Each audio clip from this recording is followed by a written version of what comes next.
In this lecture we talk about prime ideals and localization.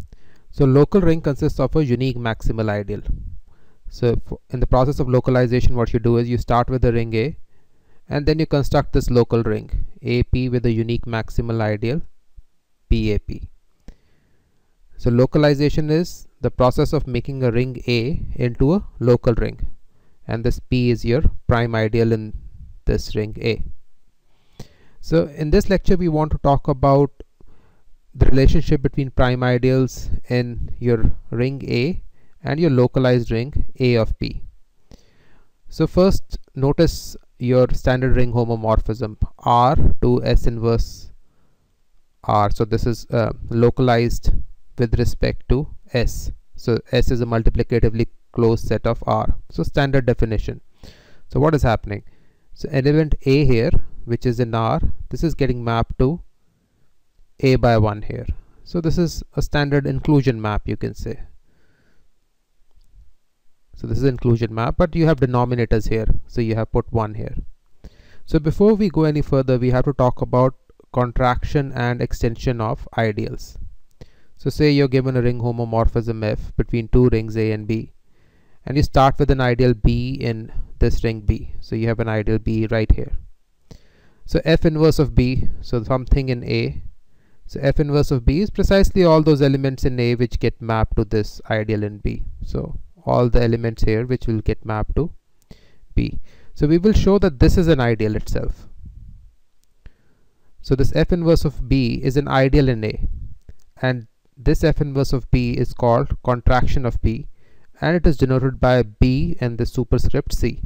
So let us show first this F inverse of B is an ideal.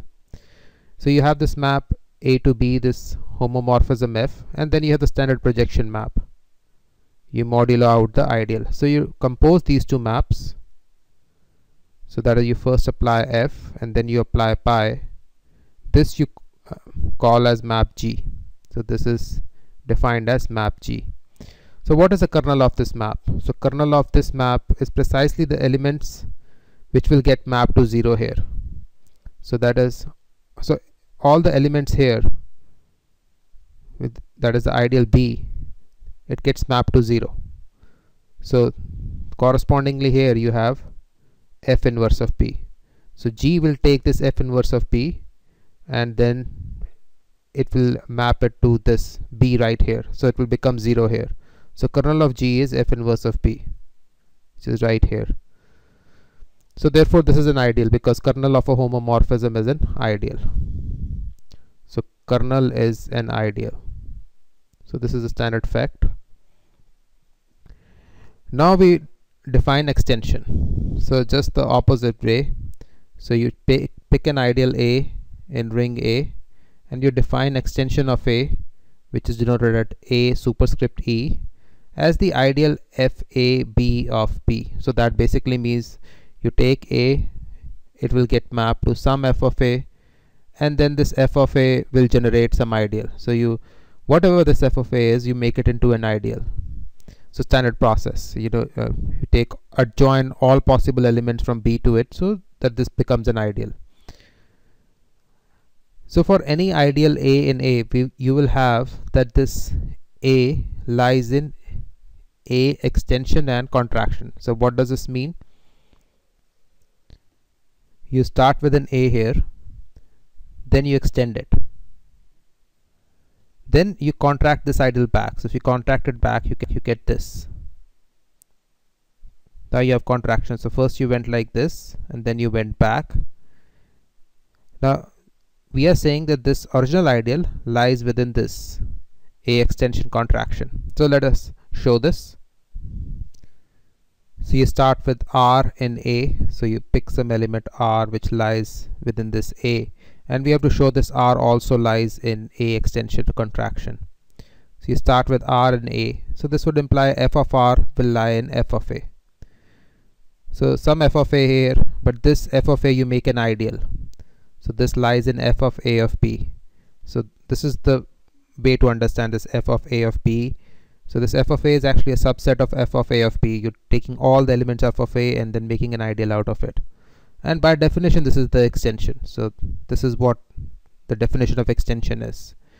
So basically what you have gotten now, you have gotten that f of r lies in a of e. So this f of r lies in a of e. So now you take inverse on both sides.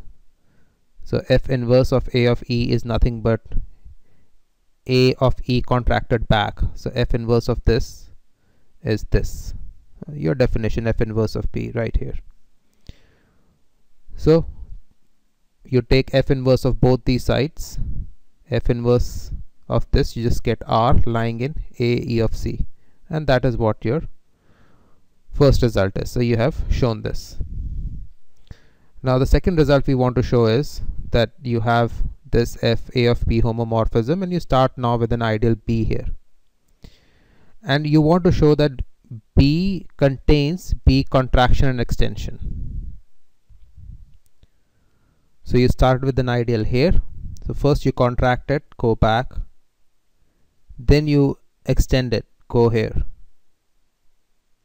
So we are trying to say that this b contains this, so this lies within this. Now this will all be clear from definition. So by definition, this BCE is generated by, you first go here, so this is f inverse, so f inverse of p, and then you apply f back to it. So this f inverse of b always lies in b, so this is just definition of homomorphism or a function, and this essentially implies that BCE lies in b, because this is precisely what BCE is generated by. So this, and then you can say adjoining b to it. So that is it. Now another fact we need is inverse image of a prime ideal is prime. Now this we will need when we discuss the relationship between prime ideals of ring R and its localized version. So again you have a ring homomorphism f from A to B, just like here in this case here, and then you have a projection map here. So compose these two maps. Now P here is a prime ideal. You have the map G, A from B modulo P. So G is nothing but first apply F and then apply the standard projection map. Now A is in kernel of G. So A is in kernel of G if or only if f of A is in P. So again the same thing, you know, this all the elements which get mapped modulo out here have to get mapped to P here. So because you are making P as the kernel, so you have to take out all the elements which get mapped to P right here. So that is f of A is in P. Now you apply the first isomorphism theorem. So f inverse of P is a prime ideal, we have to show, but f inverse of P is an ideal from here. So inverse image of an ideal is an ideal. So A over some ideal which lies in A, this is isomorphic to, so by first isomorphism theorem, this is iso to a subring of B over P. So iso to a subring of B over P. So P is prime, so this is domain, integral domain. So this implies that this A over f inverse of P, this is also an integral domain. Now if this is an integral domain, this implies that f inverse of P is prime. So the only thing we have basically used is the first isomorphism theorem, and f inverse of P is an ideal which we showed here. So just because this f inverse of P is an ideal, you will get that f inverse of P is prime, because this B over P is a domain since P is a prime ideal. So again coming back to our original map, so you have element A here which gets mapped to A by 1 here. So you take an ideal I here in R, and then you denote its extension. This is phi of I S inverse of R. So the extension would look like this: A by S, where A is in I and S is in the multiplicatively closed set of this ring R, with respect to which you are localizing. Now this you can easily check, this is an ideal. So this will just follow from the properties of all these numerators lying in the ideal. And this extension looks precisely like this, because you know, this phi of I is just nothing but A. So A getting mapped to A by 1, and then you're joined to it some elements like this 1 by S. So A by 1 times some elements like 1 by S, which comes from S inverse of R, because this S inverse means that you're inverting these elements S. So obviously you get A by S right here. Now if J is an ideal in S inverse of R, now say you have an ideal J here, then you take J back here. So this is J contracted, then you bring it back here, JCE, then these two are equal. Now we have shown before that you have this inclusion. Now we have to show the inclusion in the opposite direction, that J is contained within JCE. So this is what we have to show. Now this is the map we have. You have your localized ring, then you have phi inverse to it, going back to your ring R, and then you apply phi to it, coming back here to S inverse of R. So what do you have here? You start with some element A by S in J. So when it goes back to your ring, it just becomes A, because the map is A to A by 1. So this just becomes A, just taking care of the numerator. Now you apply phi to it, you get A by 1. Now this A by 1 is nothing but S times A by S. Now look at this A by S and look at this. So this is nothing but extension. So this J becomes JC here, then extends to JCE here, because you have A by S here. It looks precisely like this A by S right here. So what have we done? So you start with some element in A by S in J, and then this A by S lies in JCE also. So J belongs to JCE, the opposite inclusion we had shown before. So you have a equality. So you have these two statements, 1 here and 2 here, which we are going to use repeatedly. So now we come to the correspondence. So you have the prime ideals here in this ring S inverse of R, and this is ring R, and this is your homomorphism phi. So you have prime ideals here. So prime ideals here are in 1-to-1 correspondence with prime ideals in ring R. Precisely those prime ideals in ring R which do not meet the multiplicatively closed set. So P intersection S is a null set. So you pick up a prime ideal here. Its inverse image will also be a prime ideal which does not meet the multiplicatively closed set. So you can contract here and you can extend here. So there is 1-to-1 correspondence. So let us prove this correspondence, and that will also make the ideas here more clear. So first you start from P and go to P contracted, that is from S inverse R to P contracted. So first is phi inverse of P is a prime ideal. So if you are starting with a prime ideal here, then you will end up with a prime ideal here. That is true for any ring homomorphism map which we have shown before. So this we have seen before. This is true for any ring homomorphism. Inverse image of a prime ideal is a prime ideal. What we have to show is this part, that you have contracted to this part P of C, that is a P of C is a prime ideal. It does not meet the multiplicatively closed set. So this we have to show. Now this will simply hold because the elements of S in R, whatever elements this multiplicatively closed set lies in R, whatever the elements in S, they are mapped to units in S inverse of R. So phi takes these S and it maps to units in the other ring. Obviously you're inverting the elements here. You have elements like 1 by S here, so you cannot invert them otherwise. And obviously units do not lie in the ideal, so these units will not lie in the prime ideal, and therefore you are done. Thus, if the units do not lie in your prime ideal, then obviously contracted image will also not contain them.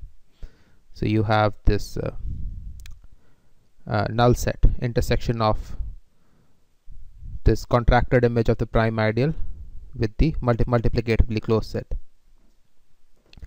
Now we have to show this statement, that you start with the prime ideal here which does not meet the multiplicatively closed set, and what you get is a prime ideal right here. So we have to show this P of E is prime given this intersection is a null set. So you start with two elements, A by S and B by T and P of E. So obviously P of E lies in S inverse of R. So this lies in S inverse of R. So that's why you have elements looking like this, A by S and B by T. So this is equal to C by U by 1 right here. So you take two elements, A by S and B by T, multiply them. It will look something like C by U, because obviously the ideals in S inverse of R are going to look something like this, extended ideals. These are extended ideals, PE, PE, where C is in the prime ideal and then U is in the multiplicatively closed set. So again you use the definition, this V also, there exists some V which lies in S such that you can cross multiply ABU minus CST or STC is 0.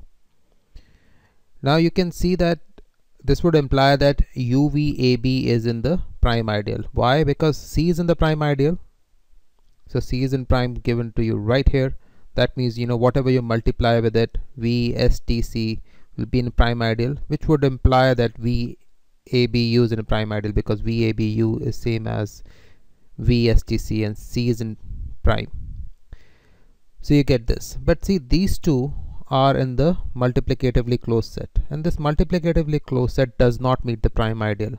So U and V do not lie in the prime ideal, but UVAB lies in the prime ideal. So this implies A lies in the prime ideal or B lies in the prime ideal, because P is prime. Now this would immediately imply, so this implies that A by S is in P of E, or this P by T is in P of E, which implies P of E is prime. So we start with two elements, A by S in P of E and then B by T in P of E. So we start with this, both these elements are in P of E, and then we ended up proving that one of their product is in P of E, then one of them would be in P of E. So that is the entire setup. Now contraction extension of a prime ideal is a prime ideal. So you take a prime ideal, contract it, then extend it. So you went back, came here, these two are equal for any prime ideal. So this just follows from this statement too right here. So this is true for any ideal, so it's going to be true for a prime ideal. So this holds. So the last thing we have to show is that PEC is P for P intersection S is a null set. So again what we are trying to say is this PE, you go here, then you take this contracted back, you get PEC. This will be equal to this prime ideal here. And not only that, it will also give you that P intersection S is a null set. So what you have to check is just this part.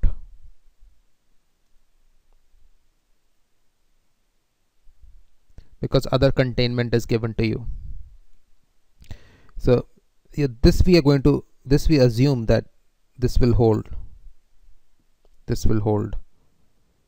So this is kind of a part of the process from P. So from P, if you go to PE, then PEC. So you start with the P here. So you already assume that P intersection S is null. So this you have already assumed. So first you go from P to PE, then you come back to PEC, and you're saying this is equal to P. So this is what we have to show. This already holds by our assumption. So again you start with A in PEC, or you can say phi of A is A by 1. So you started with some A here, PEC. So you have to go back here, apply phi to it. Phi of A would be A by 1. So this A by 1 would lie in P of E. So this would imply that A by 1 is equal to some B by S, because extension ideas look exactly like this one right here. So this is by 1. Now again this is some U which exists in set S, so that this as minus b times u is equal to 0. Now this b lies in the prime ideal.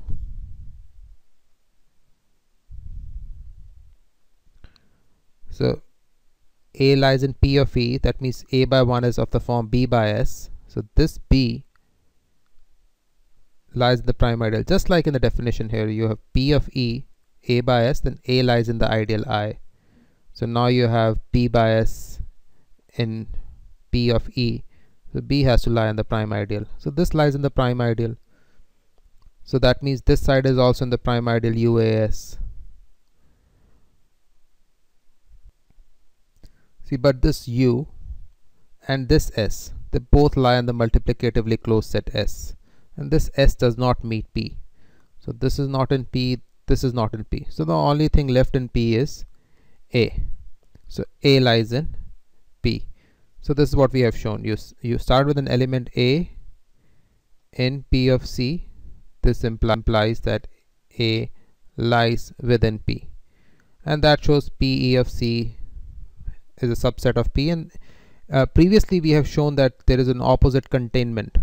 P obviously is contained within P of E of C. So this was true for any ideal. Now we have just shown the opposite. So this is the connection. You have a tight connection, one-to-one correspondence between prime ideals of the ring which do not meet the multiplicatively closed set S and the prime ideals of the localized ring. So this is important relationship.